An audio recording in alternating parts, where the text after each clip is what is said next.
Hey, well, welcome to Beginners Academy. Uh, we have this Zoom meeting to help new and returning hams get into get on the air, started in the hobby. And tonight we're going to talk about one of the options you have in the hobby, and that is using Morse code. It's not required to get your license, but it's still a big part of the hobby.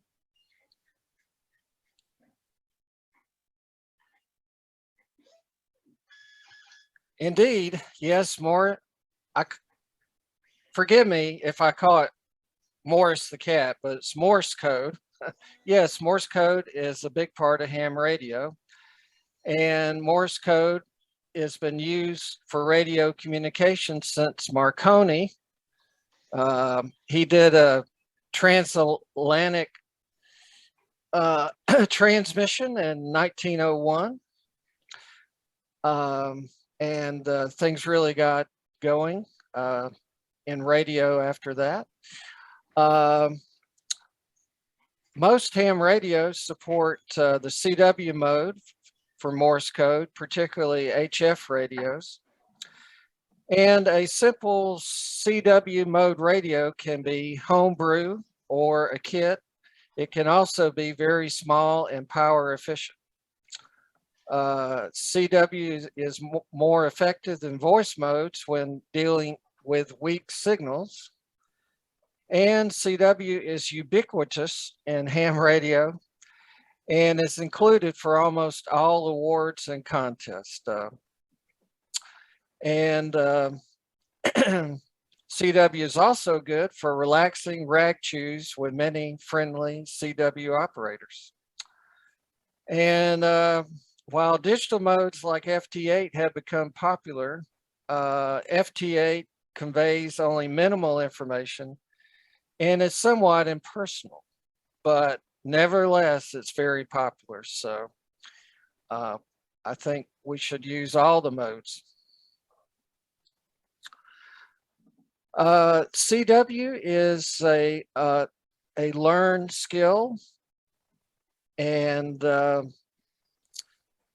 so some people find it challenging. And I guess it was one thing when you have to learn it for your license, but now it's optional. But nevertheless, a lot of people are interested in learning.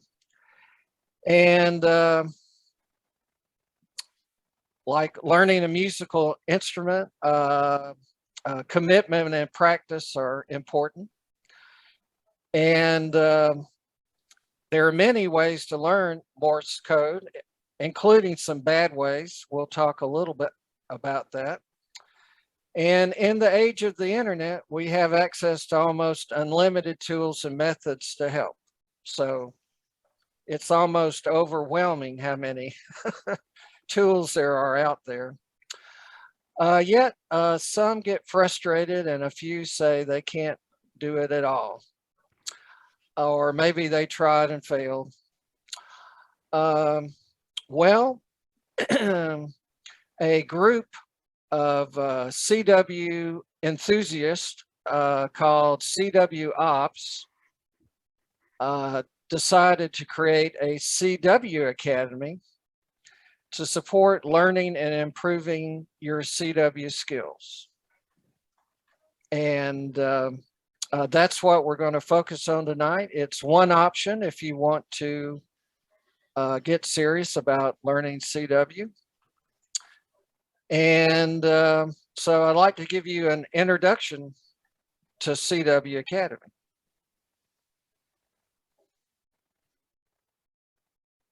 And I really should say I am not a member of CW Ops.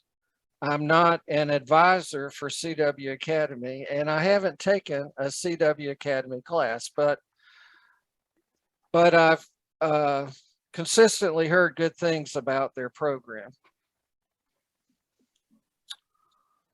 All right, well, I have a few tips right off the bat, things to watch out for. Please do not or even look at a chart of dots and dashes.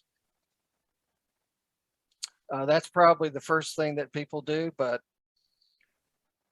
it's really counterproductive because you're really looking for the sound of the characters in Morse code, and you don't have to think so much about dots and dashes. Don't use visual mnemonics. There's some cute things out there to help you remember what the dots and dashes are, but you don't need that. Don't learn like I did at 5 words per minute. It's much too slow, at least the character speed of 5 words per minute. And there's too much time for you to think and count dots and dashes. And it's about the sound. It's not about counting how many dots or dashes there are. CW Academy says don't use decoding software. Get it off your system. Do listen to the sound of each character as you learn, and do send as well as receive, and do practice every day. But I just thought I would throw those things in there. It's just kind of a warning there. All right, well, it turned out at the QSO Today Ham Expo, there was a talk about CW Academy, and it was only about 15 minutes long. And Eric Silverthorne, NM5M, gave the talk. And I'm going to attempt to play it. Like I say, it was short, but he's the authentic deal as far as CW Academy goes.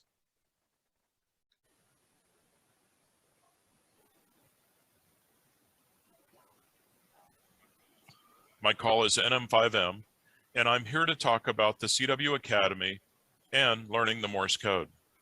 I've been active on CW since getting my novice license in 1976.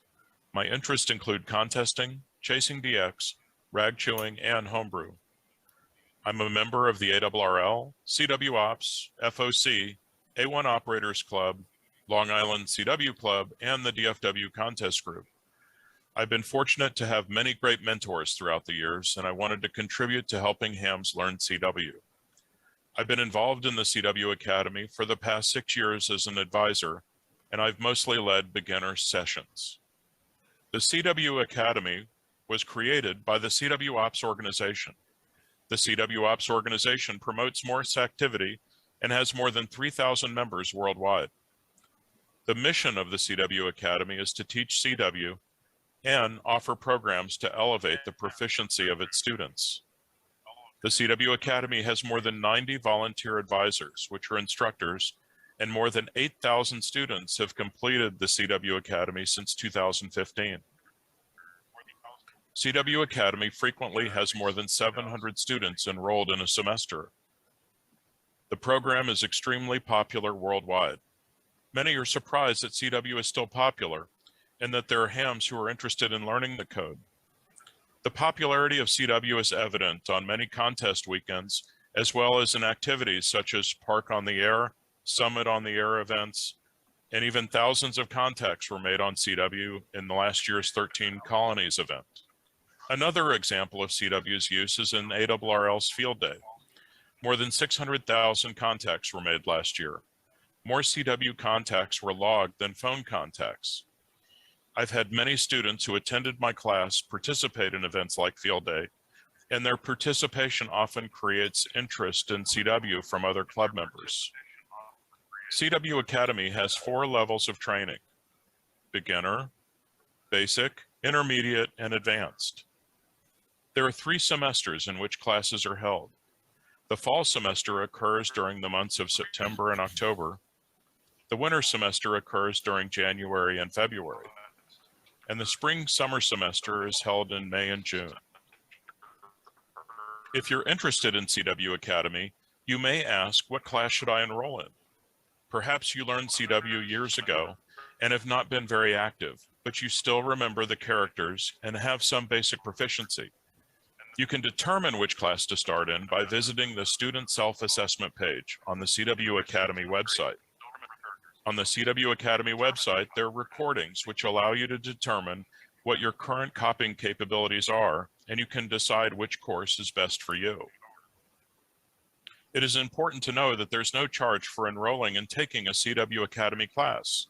Classes are free, and the leadership and instructors, advisors are all volunteers. Students and advisors from around the world participate in the course. Most classes are held on Sunday or Monday evenings, and again on Thursday evenings. When you enroll in the course, you can select the day and times that work best for you.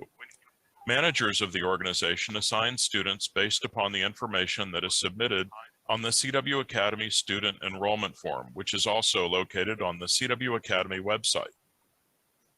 What is the teaching method of the CW Academy? An advisor leads the class. Courses emphasize sending as well as receiving. Letters, numbers, and punctuation are taught, as are common prosigns that are used in CW. CW Academy's success in teaching CW revolves around a learning method which we refer to as instant character recognition. Instant character recognition, or ICR for short, is your ability to recall what's been sent quickly. Students learn the code by sound. Mnemonics or other tricks are not used as they create a barrier in increasing a student's code speed. Do you think you learned the code the wrong way? Or have you had a hard time learning code on your own? The CW Academy has produced a curriculum for both students and advisors, which was developed by education specialists. Assignments are broken down in such a way that efficient and proper learning takes place. CW Academy does not use straight keys or bugs during class sessions. The course structure requires the use of a keyer. Both single paddle and iambic paddles are acceptable. It is often asked, why does the CW Academy have this requirement? All characters in CW Academy, starting with the very first course, are sent at speeds in excess of 20 words per minute. It's very difficult for a beginner to send good code at that speed with a straight key. Of course, some students, after completing courses, operate with straight keys and bugs. Operating is encouraged by the organization, but during class time, keyers are used. What's needed to participate in CW Academy? A keyer paddle, either iambic or single lever, a computer, a webcam, microphone, good internet access, and a pair of headphones. What key is best to use? Well, pick a paddle that fits your budget and that feels good to the touch. It's not necessary to have an expensive key to start, but the base of the key should be heavy enough so that it doesn't move around much on the table when you use it. Used keys can be an excellent choice, or you may even borrow one from a friend. Zoom and sometimes Skype are used by instructors. All classes are online, and students receive information on which virtual communication platform will be used for their class. Now we're going to talk about each of the 4 levels of classes. The beginner course is the most popular entry point for those participating in the CW Academy. It is specifically designed so that hams with no previous CW experience can learn the code. The beginner class is perfect for those who learned the code in the past, but either feel that they may not have learned CW the right way, or they may not be as proficient as they would like. Overall, if your code speed is under 10 to 12 words per minute, the beginner class may be a good place to start.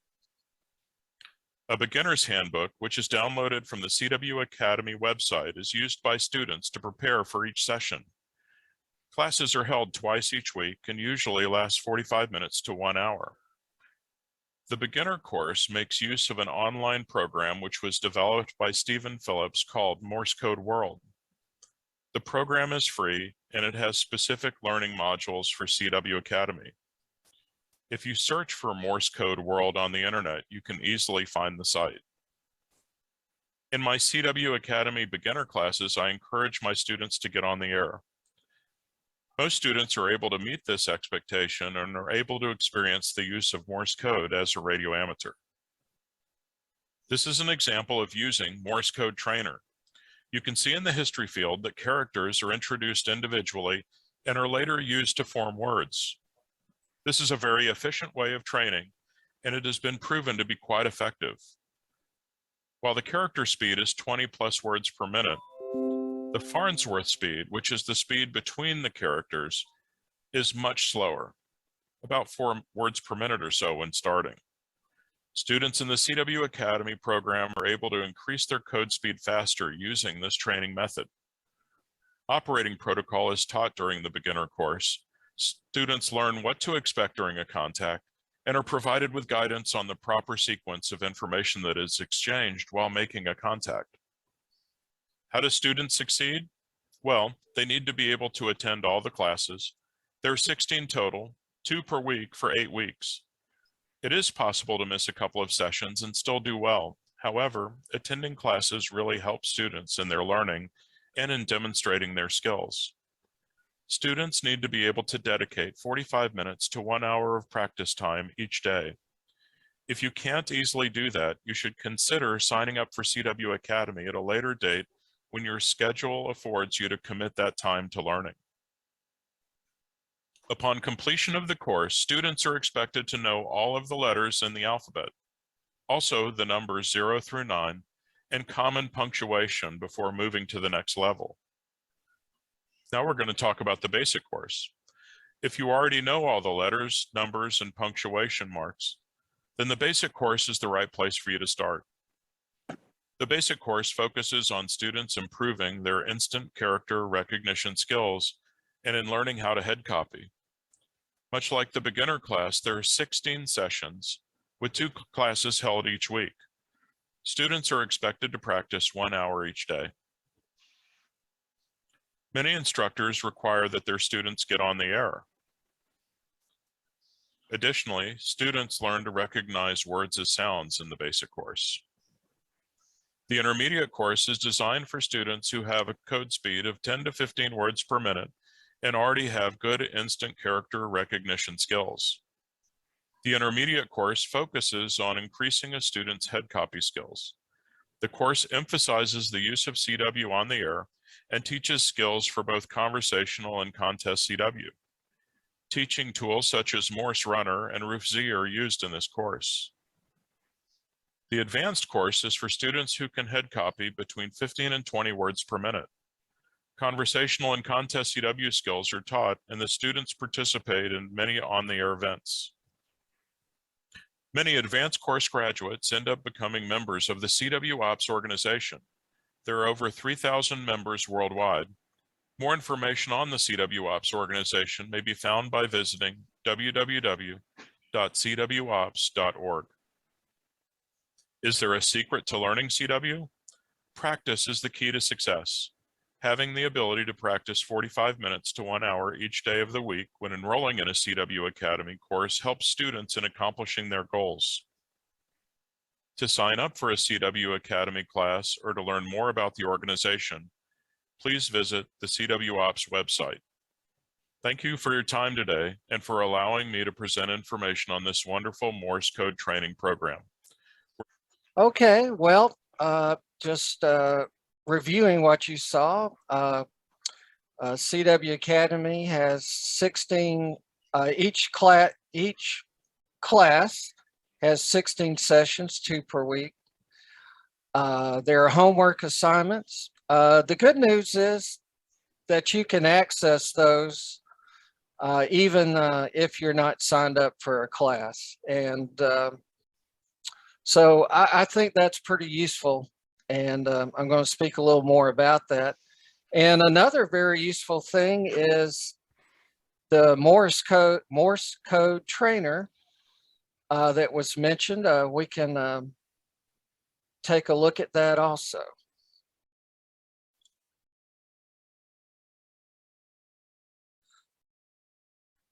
Well, there are many methods to learning Morse code, and you'll hear things like the Koch method and others.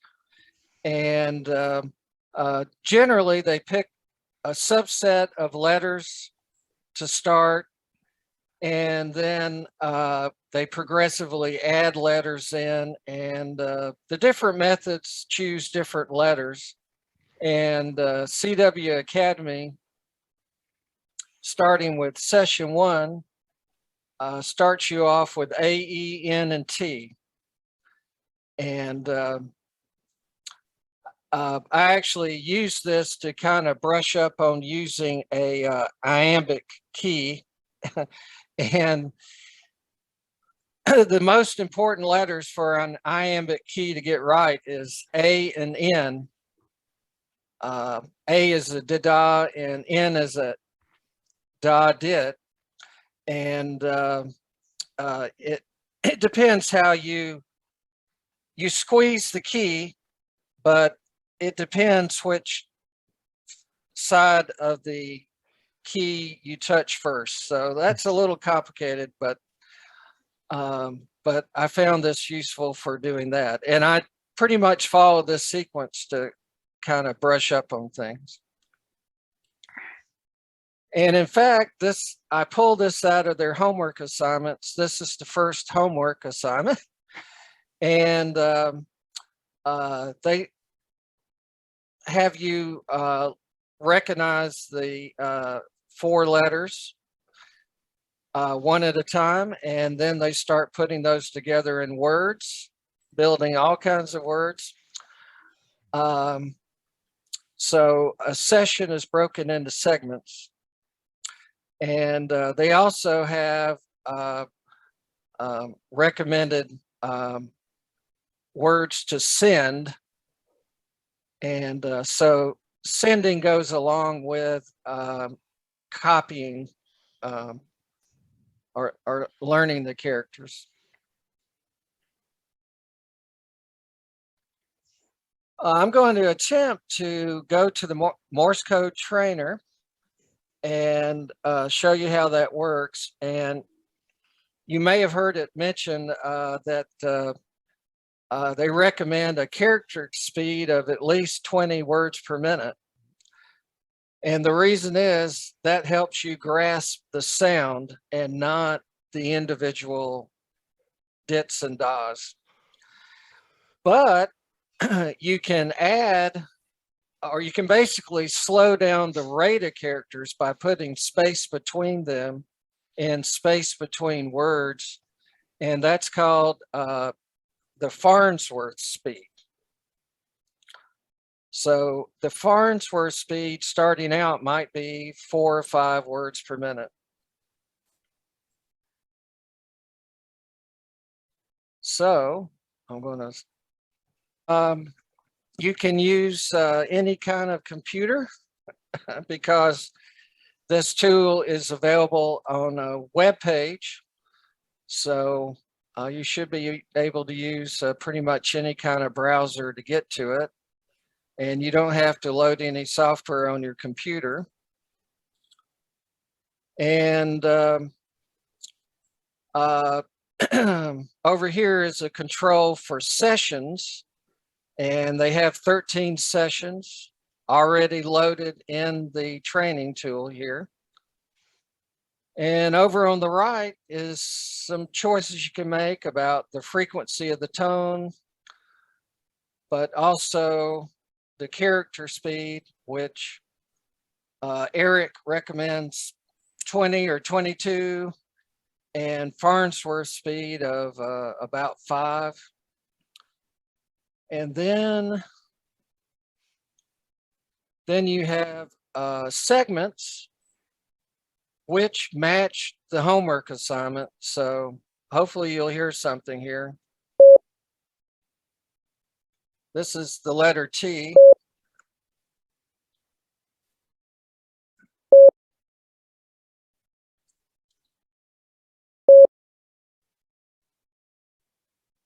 And we'll contrast that with the letter E.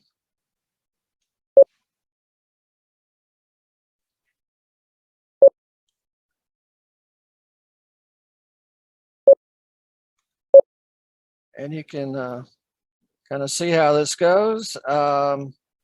We'll find a word, T.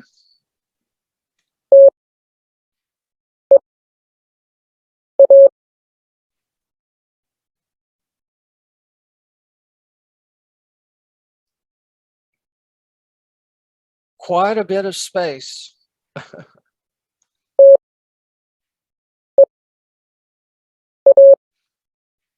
Well, that's kind of the nature of this. And it kind of gives you a history of what you've heard. And so all the assignments are in here. So why am I showing you this? Well, you have access to this whether you take a class or not. So if you'd like to make use of it in the homework assignments, you can do that.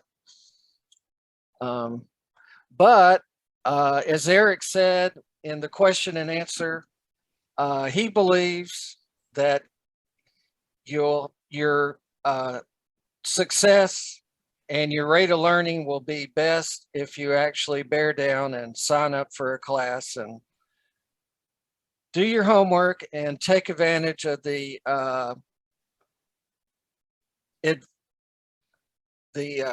advisor who leads the Zoom sessions. So, but anyway, if you've been challenged learning the code or have an interest in the code, you can make a commitment if you like, or you can use these materials on your own. Right. Okay. Well, this basically repeats what I just said, other than there are a lot of other tools out there, and there are other organizations. One you can take a look at is the Long Island CW Club. It's another group that has their own take on how to get there.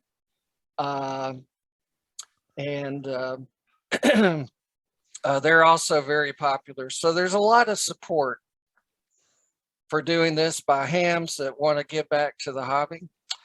And of course, the goal is to use CW on the air. So, and for most people, once they get on the air, it helps their progress, and sometimes getting on the air is easier than some of the practice you'll be doing. And anyway, when you do get on the air, or if you're practicing, don't worry, we all make mistakes. But the operators out there who do CW are very understanding. All right. So thanks for your patience going through that. I just wanted you to know that this is one option for you. Does anybody have some questions or something they'd like to share?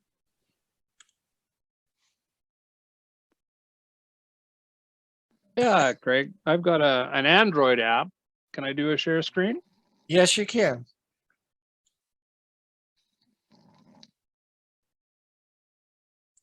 This is Morse Mentor. So this is Android. I don't know if it's available on Apple phones or not. Anyhow, it's similar to what you're doing. It brings up the letters, slowly increases them with time. It's got the Farnsworth adjustment and the words per minute adjustment using the Koch method. So it's a pretty good little free program. It's got a couple little ads that come up, but they're hardly noticeable. So that's something that I've been using. It's pretty slick. Yeah, there are dozens of apps, some of them better than others. But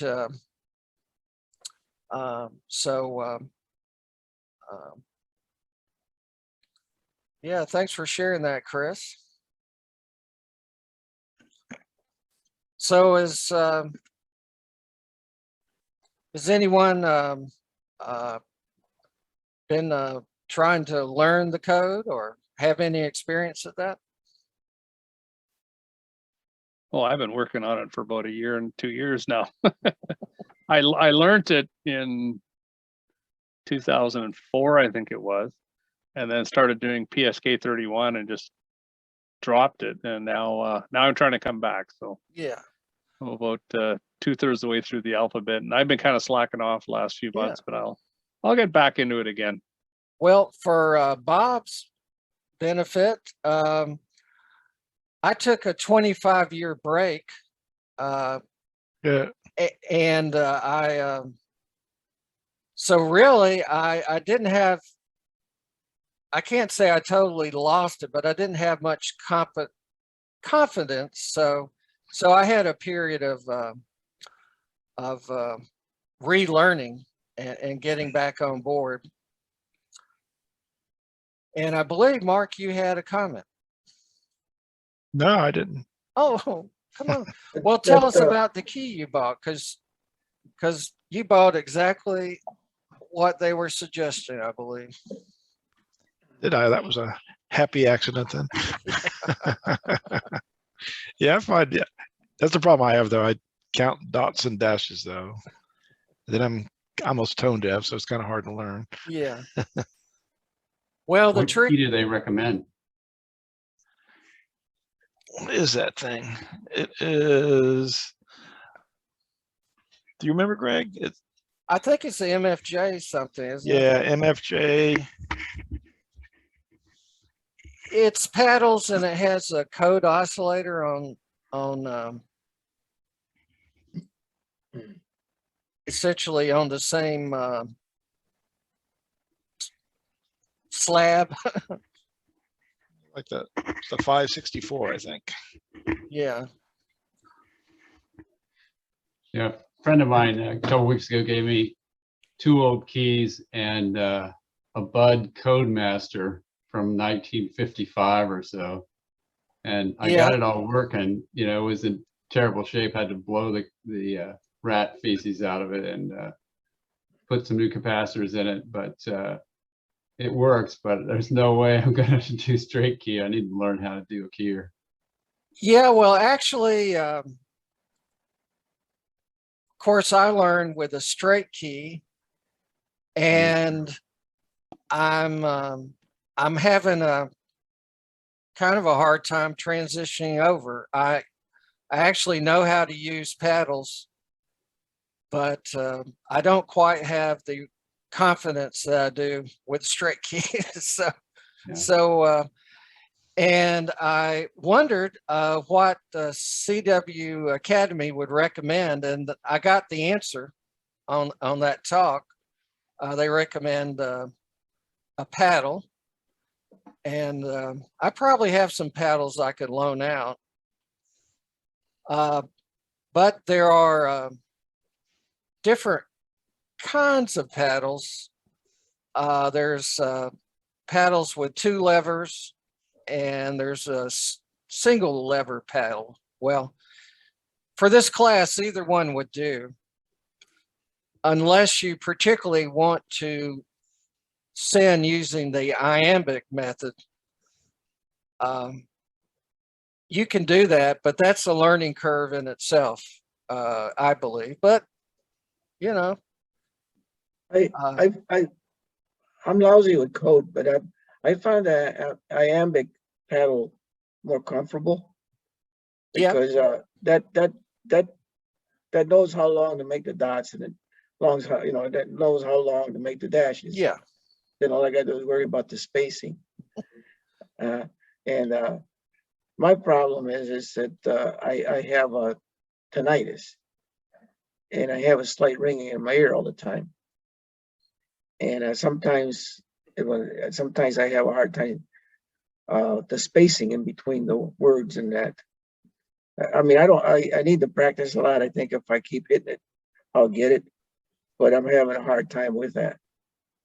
I mean, I knew it like 50 years ago enough to pass 13 words a minute, but it was 50 years went by, and it just and as you get older and everything else, you forget things. And I can listen to it and I can make it out a little bit, but sometimes I get confused, with like Yep. that sometimes you just don't remember what was in it. Well, it's easy to hear a and N, but then when you start getting into the long, more multiple dots and dashes, then Yeah. you get one mixed with the other and stuff like that. Yeah. Well, I think it's a matter of practice, and it is a big commitment to do anything on a consistent basis in today's world. So, yeah, that little radio I picked up, it has a CW decoder in it, to my surprise. It comes along the bottom of the screen, and I was listening to it, and it's that to hear it and see it go on the screen there, that kind of helps a little bit. yeah. And then on some of these other radios, like the 7300 or even my 890, you can actually see the dits and the dashes if you set it up on the audio, and you'll see them. Yeah. But that I don't believe that helps any. You No. just have to work on the Yeah. on the letter and the sound. No, that can be dangerous, actually. I Yeah, knew a guy who did a lot of CW, and he said he learned by looking at the pattern on paper, and he was very sorry that he did. He think that really compromised his ability. Yeah. yeah. I found that out. It's more enjoyable Yeah. to just see the letter and hear the sound. Well, back in the old days when they had the novice class license, the requirement was to copy at 5 words per minute. So people learned at 5 words per minute, which is ultra slow, and it's not the optimum way to learn, since it's easier to count dots and dashes if it's unbearably slow like that. When it's slow, it's like, it's too much thinking. Yeah. Was that the dot? You're just thinking too much. You don't want time to think. It just Right. burns into your brain, and you got it. Yeah, it helps me to write down the letters, because then you can't think about them. So, trying to count Yeah. dots and dashes, you're trying to write them down. Yep. Well, when you're learning, and that was one of the questions someone asked Eric, and for the purposes of the class, they do write things down or copy on paper, but in the other classes, they start focusing on head copy. But don't worry about head copy till you get all the characters down. On my radio here, I could just type on the keyboard and you could hear it go out. But Yeah. that's cheating, but you hear the sound, Right. So when you send it out, you'll hear it. And after a while, you sort of start kind of recognizing it. I don't do it. I mean, I don't do it. I just saying I got the capability. Well, really, you can do anything you want. There's just some things that the pros recommend, or that have experience teaching, and so I didn't learn the optimum way. So And should you learn to copy first and then learn to send, or should you do them both at the same time? Both at the CW Academy does both at the same time, but probably most of the time is spent on copying, but the two go together. Yeah, when you send, I don't know. I think you're gonna have to know what the dots and dashes are when you send. I can't reproduce the sound on my own. Yeah. Well, I'm really disadvantaged since I learned 50 years ago. So Yeah, you're pretty fast. I've seen you send. makes me not the greatest code mentor. So I did I did it 50 years ago and I never really even learned it then. So I mean, I actually got Yeah. enough to get through. Yeah. I couldn't say I really knew it, Well, you know. well, what I like to say, it's just me, it's my own bias, but I say, well, Morse code is, or CW is about 50% of the hobby. So, but you can enjoy the hobby any way you want to, and which could be no Morse at all. But since FT8 has come along, I've now revised it, and I say that well, Morse code is a third of the hobby. So, but there are a lot of things you can miss out on. There's a lot of pleasure in it, and it is a skill. So take some effort, and then you start reaping the benefits. Or do it like Frank and cheat. No, I don't do Cheating didn't say- is very. I'm actually learning from it. I mean, I'm listening to it. When I hit the button, I hear what it sounds like. Yeah. You know. I just got to say one thing about CW. It's international. I found that out. I had a friend from Bulgaria. He's a ham radio guy from Bulgaria. Hardly knew any English, and he was a member of our club up in Cleveland, West Park Radio Ops, and he wanted to participate in the field day. And he didn't. I said, "This guy, he don't know English. How's he gonna do?" He got on there on CW and made 50 contacts. It's all the same thing. He said, "It's all the same thing." He says, "It's no different." 5'9" and all that, you know. I said, "You don't even know English." He says, "This is something, you know." Well, that's a good point.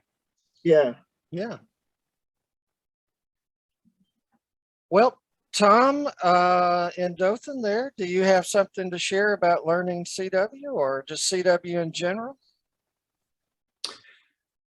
Yeah, I think I've mentioned several times that CW kept me from being a ham for about 20, 25 years because I hated the idea of having to learn it to get a license. So I just refused to learn, which meant I was delayed getting a license. I was interested in ham radio before I was a teenager.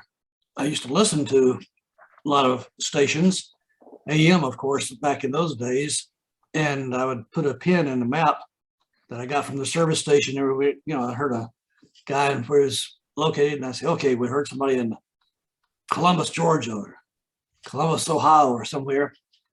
And I wanted to get on the air myself, but learning the code was not something I wanted to do. I wanted to talk.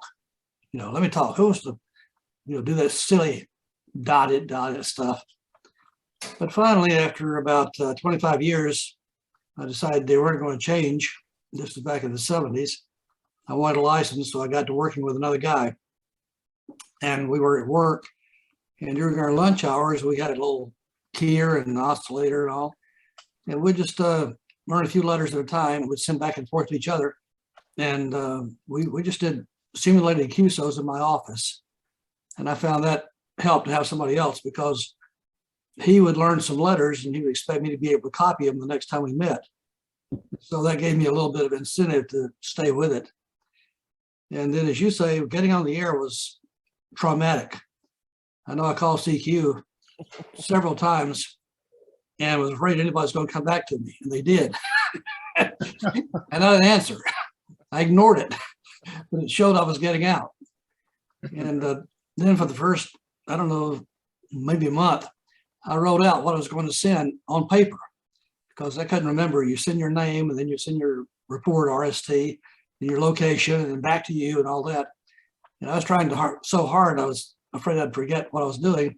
So I just wrote out sort of a template, what to send. And that's what I used to make myself semi-understandable for about a month. But it does take a time. I found back in the old days, listening to W1AW used to have code practices, they still do. And that's about all I had to work with off the air. And they had 5 words a minute and 10, 13 and on up. And I found that was good. One thing I discovered too is it helps to be able to try to copy at a speed faster than you're comfortable. if you just stay at the same speed all the time, you won't go anywhere. And so you have to kind of, if you can copy at 5, listen at 8. If you can copy at 12, listen to 15. And so I found that was something helped me get along. I'm not a great code operator. I have paddles. I have used them, but I'm primarily I start with a straight key. And now I still do probably 95% of my contacts with a straight key. Same key I had back in 77. Maybe that helps somebody. I don't know. You're a straight key guy too, aren't you, Greg? Or are you switched over now? Well, I'm a straight key guy. Yes. But I've been practicing on the other, and I'm still working at the iambic keying. And like I say, I can do it. But when I get on the air, I kind of fall apart. So it's just going to take more practice. So, Greg, on my 7100, you can set it up so that your one button would be the dots and the other one would be dashed. Did you ever try something like that with 2 buttons on the microphone? no, I haven't, but it's a good thing in emergency if you need to do it. I just wondered if you do it that way, whether that'll help you in the, on the other key. So you start thinking separately, one Yeah. side is thing and one left the other. Just to Well, get- actually, the paddles, generally the left, press the left side, and it's the dots are automatically generated, and press the right side and the dashes. yeah, that's on the paddle, yeah, but Yeah. you can flip them on the other one. Well, Yeah. if you want to flip them, you can. Yeah. If you're left-handed, if you're using your left hand, you might want to do that. But Yeah. so actually to use paddles, you need some kind of electronics module called a keyer. The key itself is just 2 switches, a paddle, and the electronics puts out the dots or the dashes at the speed that you set up the keyer for.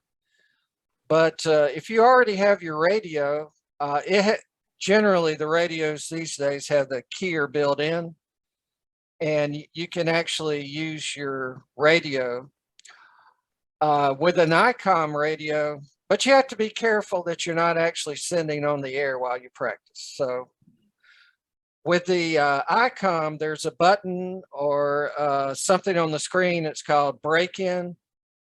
And if you turn break-in off, then it's basically a code practice oscillator. It doesn't go out on the air. So, but go ahead. Yes. I wanted to say one thing. When I mentioned that I hit the key on my radio and I listened to it, I'm not on the air. So I don't want people to think that I was practicing on the air. Yeah. Someone mentioned an MFJ here earlier. I don't know who it was, but is that the baby we're talking about? Yeah. I don't think so, but that would work. This Yeah. is an. Well, that's not I'm an not MFJ. sure. Mark, That's a is Heath. that the one you This have? is a Heath kit. Oh, it's Yeah, a Heath Heath kit. kit. Yeah, sorry about that. Yeah, Same that's not the thing, one I though. have. It'll do the same thing. Yeah. Now it's got outputs to send the tone to the radio and do it as audio, or you can actually put I think you can do the key itself into the input of the radio. So when I do get going on this, I think I'm going to let the radio develop the key and just use this as paddles. I probably won't even have it plugged in, because the paddles are actually pretty comfortable on the Heath kit. Yeah. I think you would have more control with the radio using the radio as the controller, because that way you can control your width and your speed and everything else through the radio. Yeah, you can, you Yeah. can do that on this too, but I like the idea of doing it on the radio. And then if you get a key later on, it's all set up properly. Yeah. I know what you're saying.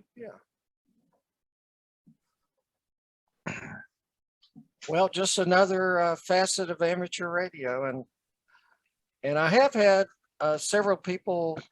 Mark, for example, is studying Morse, and Celeste is interested. So hopefully, some of you are interested. And if there's a lot of interest, we could have some sessions on Zoom. But Well, didn't, who was it?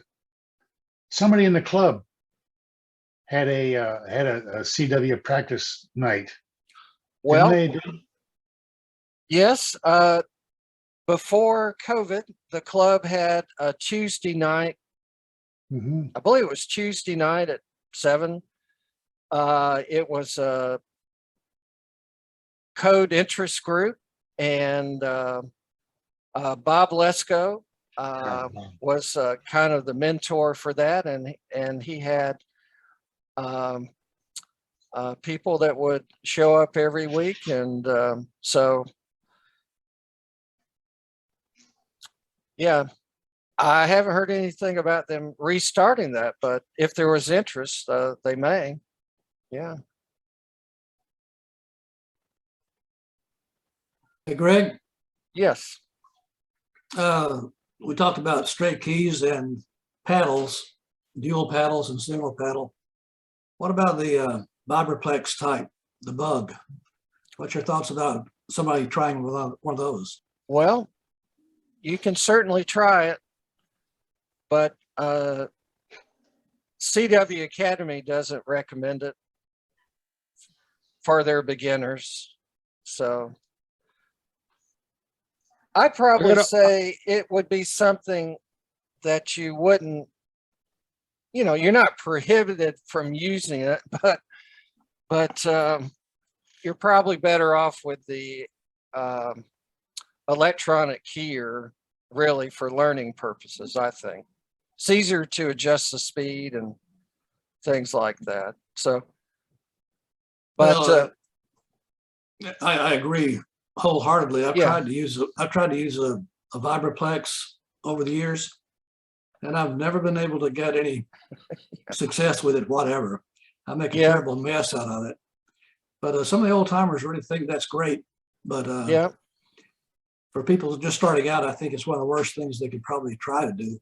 I'm with you. The keyer solves a lot of the duration problems, and I think that's the way to go.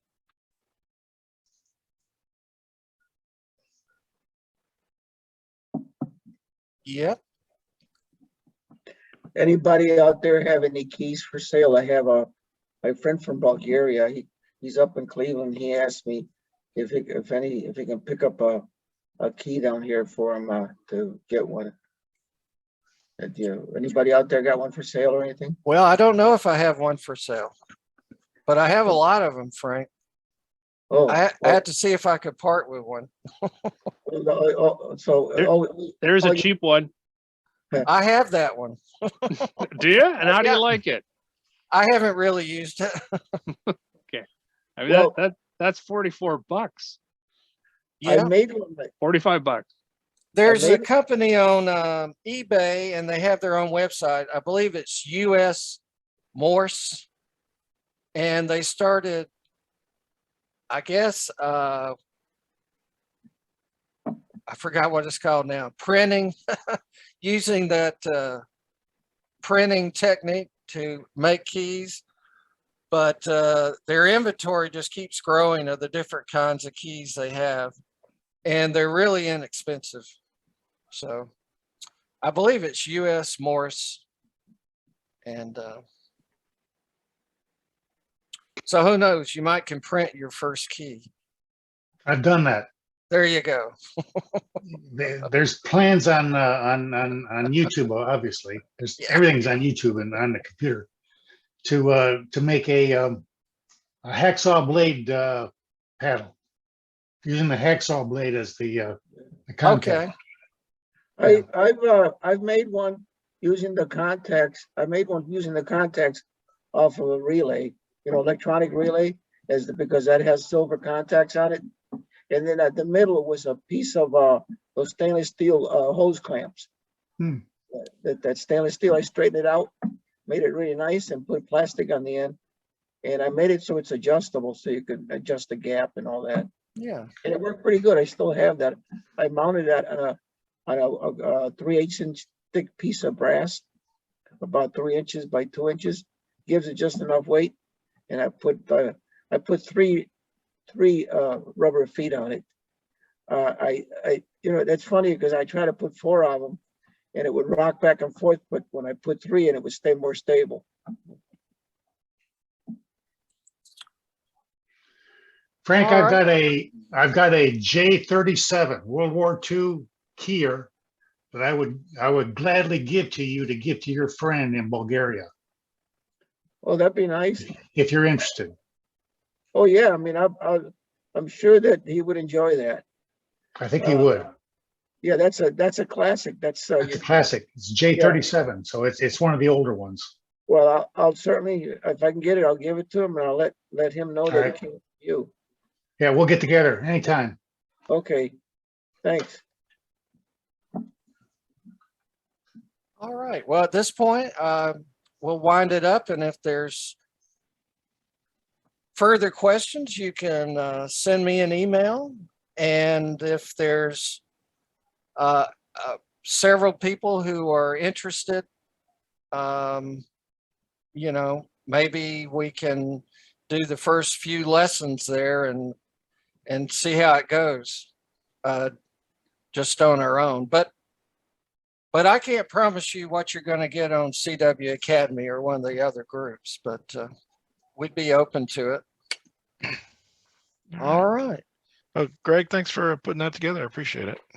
Yeah. You're welcome, Mark. Thanks, Greg. Hey, Greg, I just wanted to say that I really appreciate you recording these sessions and putting them up. I've watched the whole list in the last 2 weeks, and it was good to get background on a whole lot of different topics. Yeah. Well, thank you very much, Bob. Greg, I don't know if you'll wrap it up, but one of the things that my friend from Bulgaria, he comes, he's been going back and forth from Bulgaria because his mom was there, but she passed away. So he's staying more permanent in Cleveland. And he just called me late day before yesterday. And he said, when I get back, he wants to get on my boat that I have a 32-foot aluminum Marinette. And he wants to go out in the middle of Lake Erie and give out grid squares on CW. Oh, Because he's anxious for me to get back and get that set up. But that's why he wanted my key. So we're going to do that. Put a portable radio on my boat, and it should get out pretty good because my boat is solid aluminum. all right. That sounds awesome. Yeah.